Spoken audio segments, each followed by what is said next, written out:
매일 성경과 함께하는 오늘의 큐티 시간입니다. 1월 2일 오늘의 말씀은 신명기 1장 19절에서 33절입니다.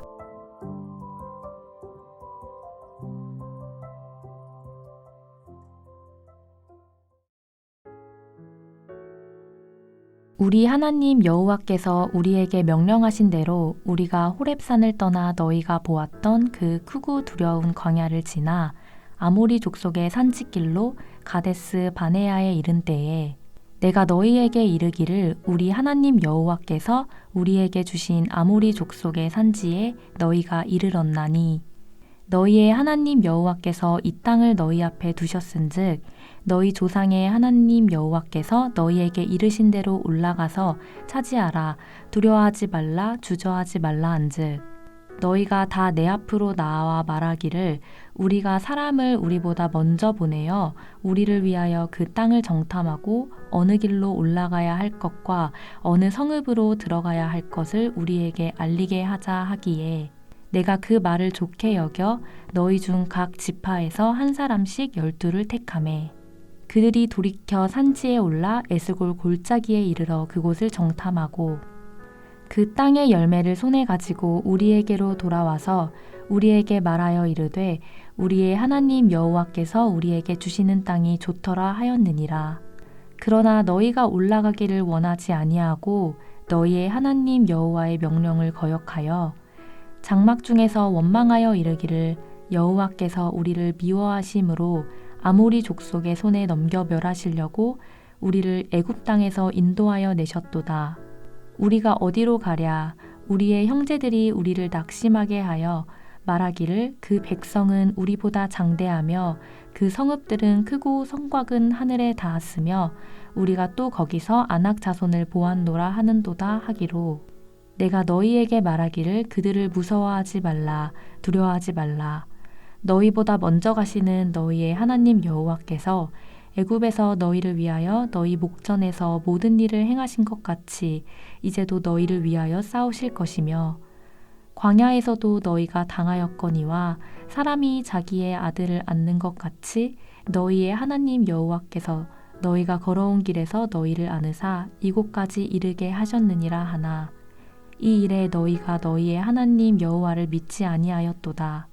그는 너희보다 먼저 그 길을 가시며 장막질 곳을 찾으시고 밤에는 불로 낮에는 구름으로 너희가 갈 길을 지시하신 자이시니라.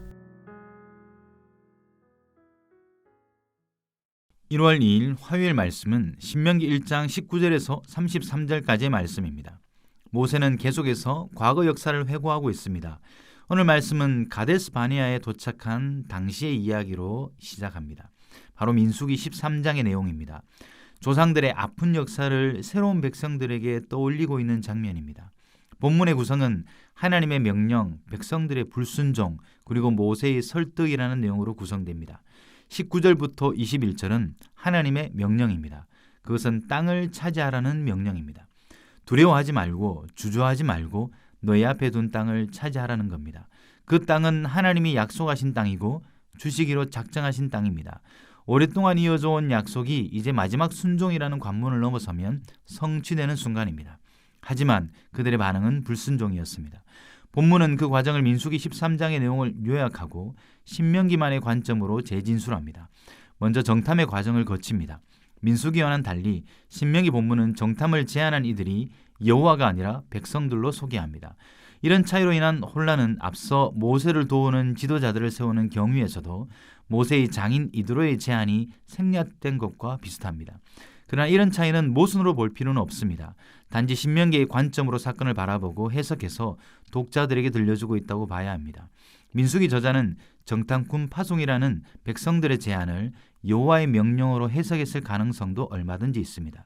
반면에 신명기는 백성들의 제안을 그대로 소개하면서 그들의 의도와 숨은 동기를 좀 더 심도 있게 다루고 있다고 해석할 수 있습니다.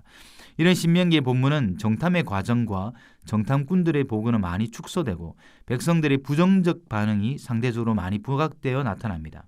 그들의 반응은 원망과 낙심이고 출애굽 사건에 대한 왜곡된 해석으로 드러납니다.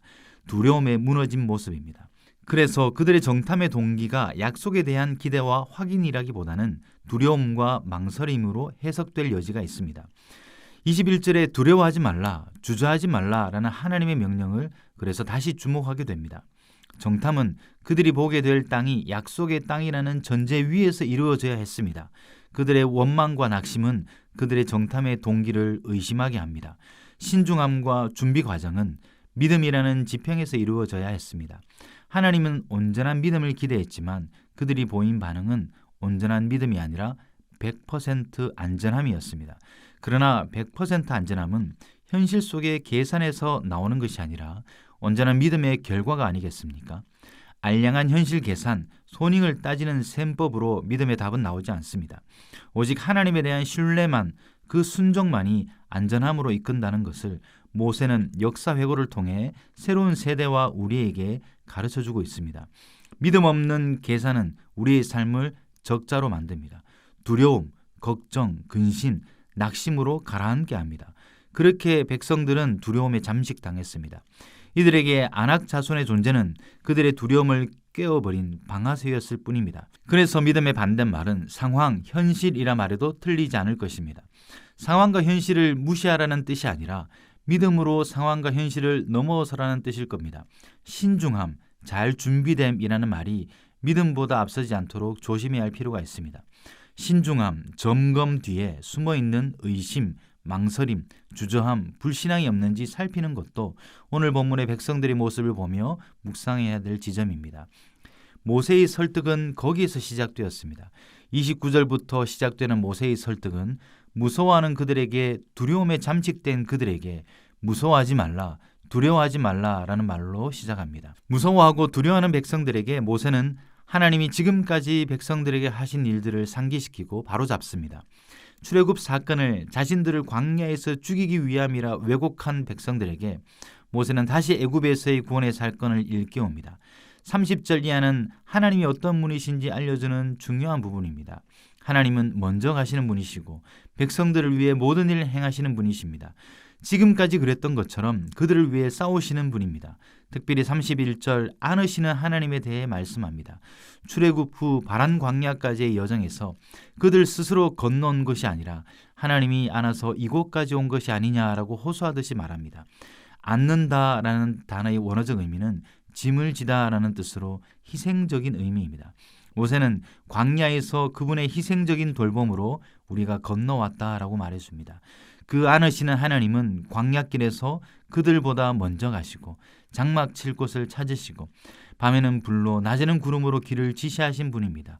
양떼를 돌보는 목자이시고 자녀의 길을 살피는 부모의 모습을 이보다 더 잘 표현할 수 없을 겁니다. 무엇보다 조상들의 실패 이야기를 들으며 자신들의 교훈으로 삼아야 했던 출애굽 2세대는 그 광야 체험을 누구보다 잘 알았을 겁니다. 그래서 그들에게 하나님의 안으심은 지난 40년의 체험에서 더 깊이 새겨진 경험이었습니다. 이 단순하지는 위대한 일을 하지 못해 출애굽 1세대는 두려움에 잠식당했습니다. 이 단순하지만 위대한 일이 묵상이라고 할 수 있습니다. 정직하게 우리의 삶을 돌아볼 때 하나님의 안으심을 부정할 수 없습니다. 말씀에 비추어 우리의 삶을 진실하게 들여볼 때 거기에 두려움을 이기는 길이 있습니다. 묵상하는 삶을 통해서만 우리는 상황과 현실이 주입한 마취에서 깨어날 수 있습니다. 모세는 이 단순하고 자명한 진리를 통해 두려움에 잠식당한 백성들을 깨웁니다. 눈앞의 현실에 낙심하고 내 앞에 떡하니 버틴 상황에 짓눌려 옴짝달싹하지 못하고 있다면 모세를 통해 주시는 오늘의 말씀으로 깨어나는 우리가 되면 좋겠습니다. 때로는 앞서서 먼저 가시고 가지 못해 주자는 우리를 들쳐안고 가시는 하나님을 묵상하는 오늘 하루가 되길 바랍니다.